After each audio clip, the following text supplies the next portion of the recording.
This is Jackie, and I'm here at day 2 of Chicago's Riot Fest. I am here with Sleepy Kitty, enjoying the nice Chicago Windy City-ness. Very windy city. Very nice. What are some sets that you either caught already this week or hope to catch later on this weekend? Oh, I'm really looking forward to catching All Dogs tomorrow, and we're looking forward to Death Cab. And the Hives are coming right up. We're going to see that. And we met some Summer Cannibals.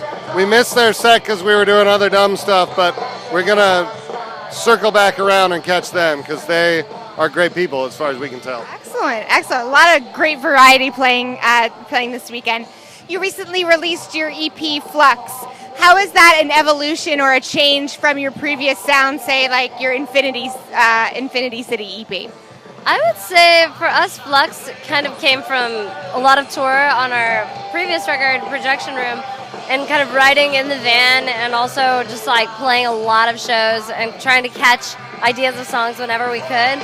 So it's like a lot of very rock and roll live stuff, but also there's kind of like more experimental demos woven in as well.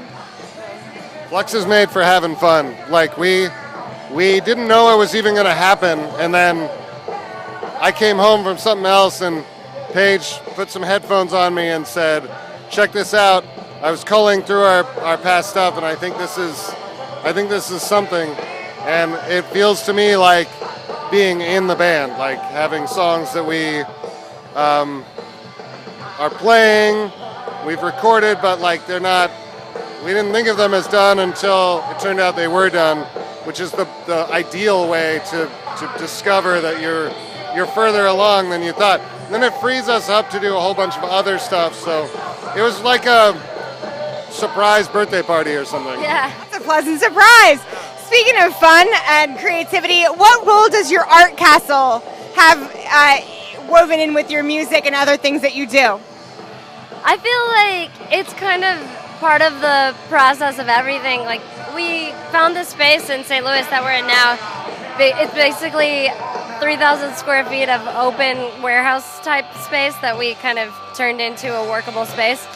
And really it's just a place where we can do anything, where we can make a mess and we can get loud and build sets and do projections and photo shoots, and we've kind of tried to use it for every kind of art we make and try to keep using it in new ways. We moved from Chicago to St. Louis because of this space, and then as we moved we were just kind of moving into a building, and then we found ourselves in a city on a street, and then that street has become a really exciting street in a really exciting city. It's a really different city than St. Louis, or than Chicago, but St. Louis turns out to be a really dynamic, up from below kind of space, and our street, Cherokee Street, is really kind of the dream. I don't care if you come from the Northwest, the Midwest, the East Coast, your dream is of a city where people are working hard with or without notice and making more and more amazing things based on what the last person did, and up, and that's what Cherokee has become. So our art castle is right in the middle of it. Sounds like having that amount of space gives you a whole lot of freedom to do whatever you want to do, whatever kind of strikes up in the moment, and that's got to be great. You mentioned installations and projections. You made some really great music videos.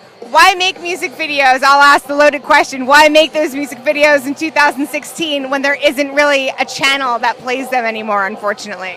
I will say I loved MTV when I was a kid. I thought it was really cool, so I am sad that there's not that.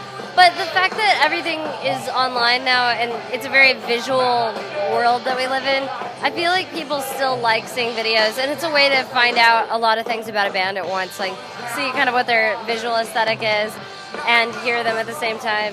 And for me, I guess growing up and seeing music videos and being excited when I saw one for a band that I liked, and also being somebody who works in visual media, it's like there's no reason not to. It's just like combines two things that I like, and you can kind of shape the song too, and like kind of suggest another narrative that may or may not come across in the original lyrics.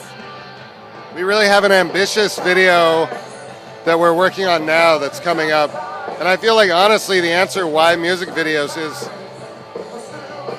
how else do you get to make music videos? You get to make a little mini movie or a multimedia project, and I think it's one of the real advantages.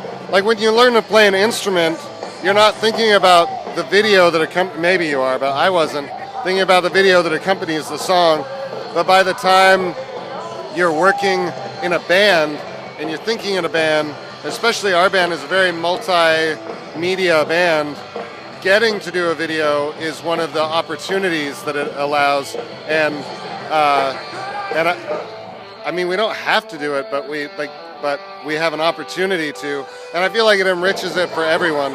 I also believe in listening to music without a music video, though. I think that's a huge part of listening to music. It needs to not have the video as a distraction. But then once you've got that, I think a video is an interesting next chapter in that same song's life.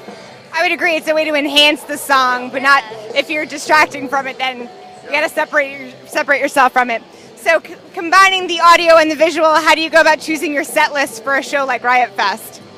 Oh man, it was tough choosing the set list for this. So it's a half-hour set, and there's a million bands playing today. Well, not literally a million, but you know what I mean. But we were trying to decide how to show a bunch of the different kind of sounds we do, but also make it, if anybody who saw us for the first time today, it would be a good version of us. So that was the goal. Yeah. Good version, excellent. So what's up next for you guys after Riot Fest? We're going to be playing in Columbia, Missouri with Adia Victoria next weekend, and then we have a couple of big shows in St. Louis, a festival and a street festival, and then another show at the Art Museum actually. So that'll be really fun because we're huge fans of visual art, as you know, and then we're going to be writing some new music. And we have some really ambitious plans. It's a shout out to our friend Benjamin Schur, who's been writing some bass and keys with us as well. We're looking at all of the different ways that Sleepy Kitty can create new songs and write and perform, and we're also, well, I'm finally going to get a smoke machine, and we're going to do some things that are just pushing the band forward in terms of it exists as a challenge to ourselves, a challenge to each other, and we're going to push it up a whole nother level as we go forward into this writing process. Very exciting. Stay tuned for the next level of Sleepy Kitty. This is Jackie. Thanks to In the Key of Change and Chorus.fm.